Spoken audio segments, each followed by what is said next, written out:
Alright, you guys. Today we're going to be talking about the top 5 mythic weapons. And if you've looked at the collection book at any point in your life, you've probably noticed there's only 5 mythic weapons. And that is why today's video is going to be a little bit of a fun topic, because honestly, the best mythic weapon is a pointless discussion. I get asked it all the time. I've been getting asked it since the Mythic Storm King came out like a year and a half ago, and it's honestly just a silly discussion because all of these weapons really have different use cases, and I'm going to go over them now. Like, the Storm King's Fury is a very, very top contender if you are going to be taking out the Storm King's Horn. It is the best pick. The Storm King's Wrath is a fantastic choice for eliminating high health targets. If you want a great generalist AR to just handle any mission where you want to be using an assault rifle, the Storm King's Scourge is your go-to pick. If you need pistol kills or you're in the mood for a pistol, I can't really recommend a better one than the Storm King's Onslaught. Hell, it's a fully automatic one that goes straight for the head. It's basically an aimbot SMG that is classed as a pistol.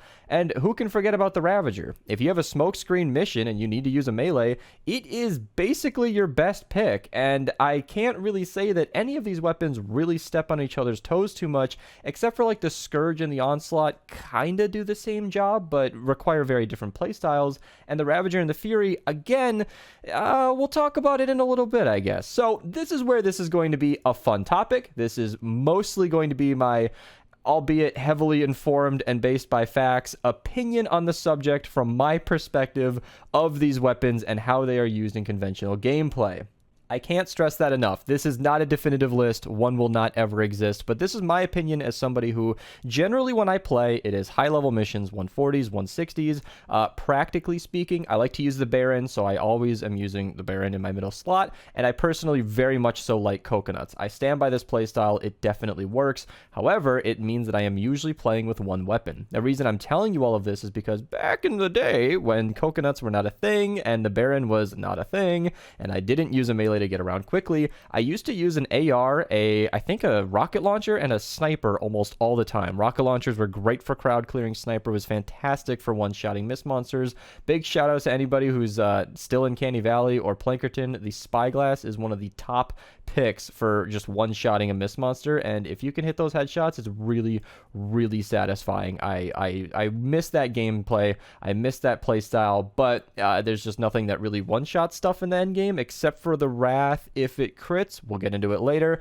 But my point is, usually I'm only playing with one weapon. So that kind of being factored, let's get into the top 5 list ranking the Storm King's weapons. And the first one that I'm going to talk about is the number 5 slot. And this might not surprise anybody, but it's the Storm King's Fury. Yeah, so in practical gameplay, when it comes down to using it as a melee, it is essentially just a weaker Ravager. In all normal conventional terms, it just does less damage, swings a little slower, it's a little bit clunkier. The heavy attack, while very cool, sending meteors down upon your opponents, doesn't really target enemies and misses pretty much every time. So it's super clunky. Not to mention, if you're going to effectively hit anything with those meteors, you need to back up, which slows you down in gameplay, and it is just, it's a little stressful to use on a personal note, and literally speaking, it is just a weaker damage output weapon. However, it is definitely still a great weapon, considering that it is, again, like I said, your top pick for the Storm King fight. It will break the horn faster than any other weapon in the game, and that's kind of what puts this weapon in the number 5 slot, because it's more or less just the gatekeeper to the rest of the fun stuff. So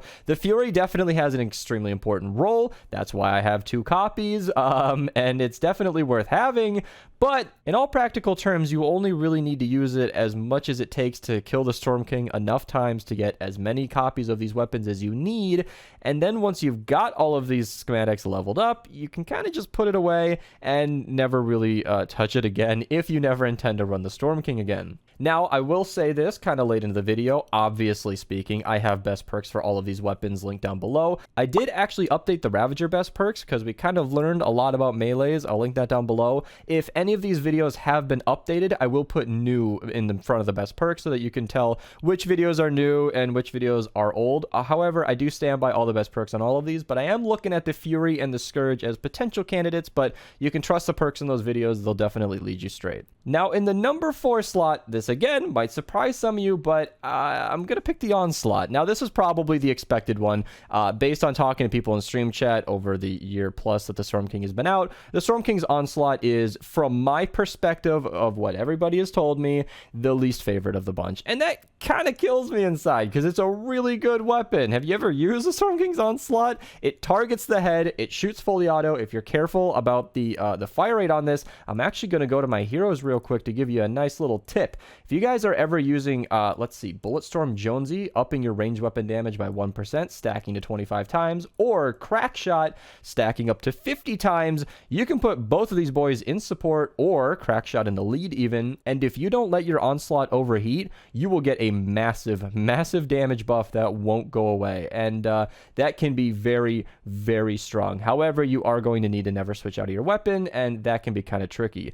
Also, pro tip, when you do overheat, the game classes that as reloading, so Skull Ranger Ramirez and Jonesy, there he is down here, will be buffing your damage by 15%. I don't recommend doing it that way, but if you do find your weapon overheating, that's technically a reload, so nice little random factoid. But yes, it is in the number 4 slot because, frankly speaking, as nice as those targeting projectiles are, you don't have a lot of control, which kind of makes sense because they sort of do the controlling for you. It means that you can't go through Riot Huskies. I don't know if these go through shielders, and if you are trying to eliminate a specific enemy, it can get a little tricky. Honestly, when it comes to the Onslaught, it takes all of the control out of the player, and you just sort of hip fire or even aim down the sight and just sort of let it do what it does, and there's not really much required from the player. And so that is why I'm going to be putting this in the number 4 slot. Not too much else to say.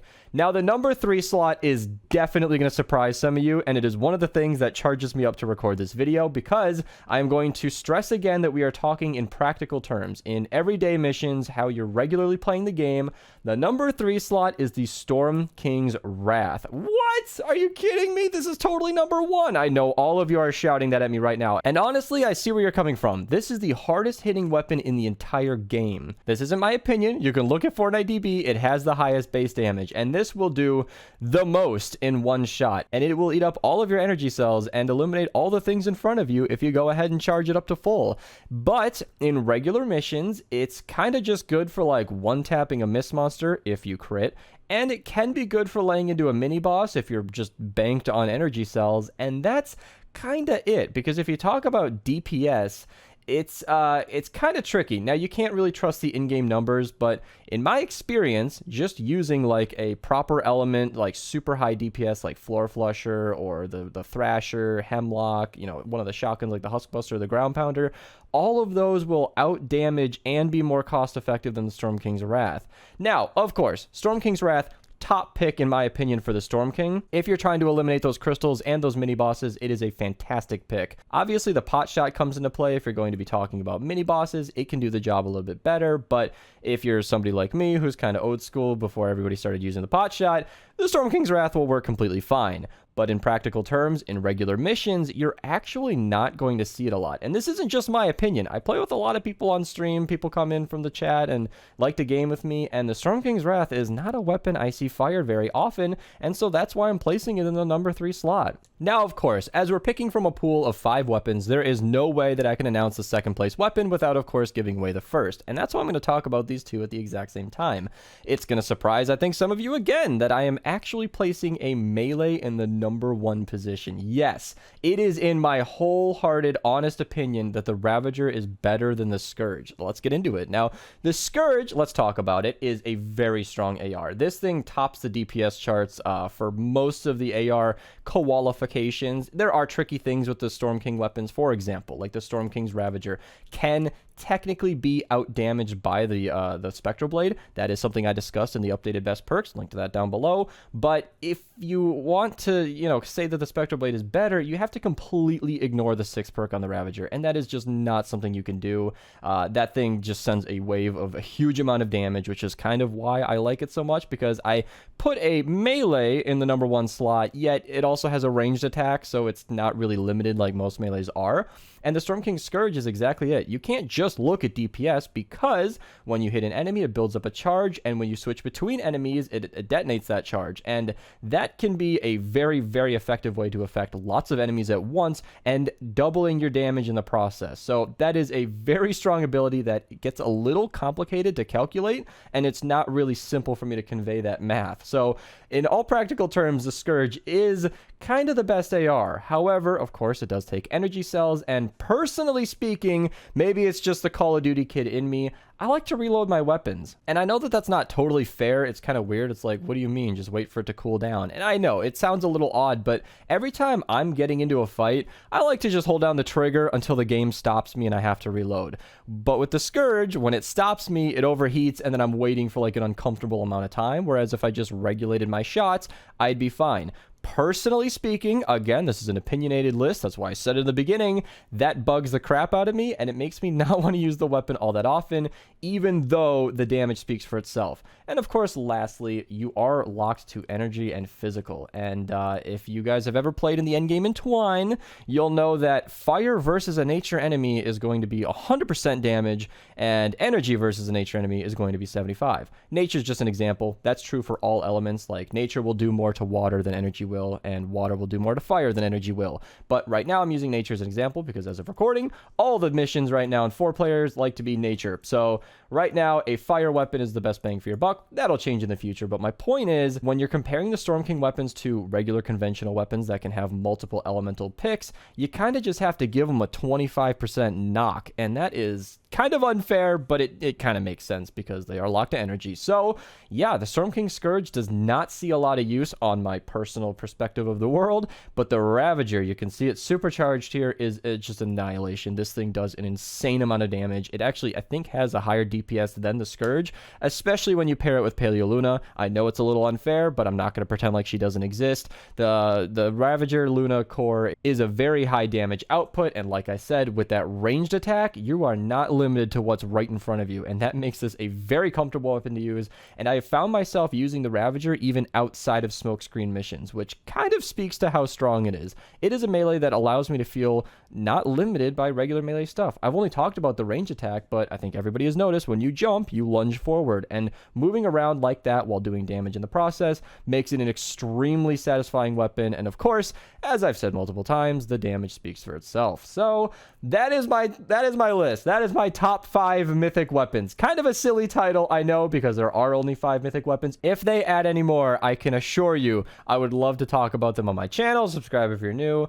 Thank you guys so much for watching. This has been a silly video. Let me know if you guys want to see anything more like this. Use my code at your checkout to support the channel. Subscribe to the YouTube, Twitch link down below. Have a fantastic day, and I'll see you in the next one. And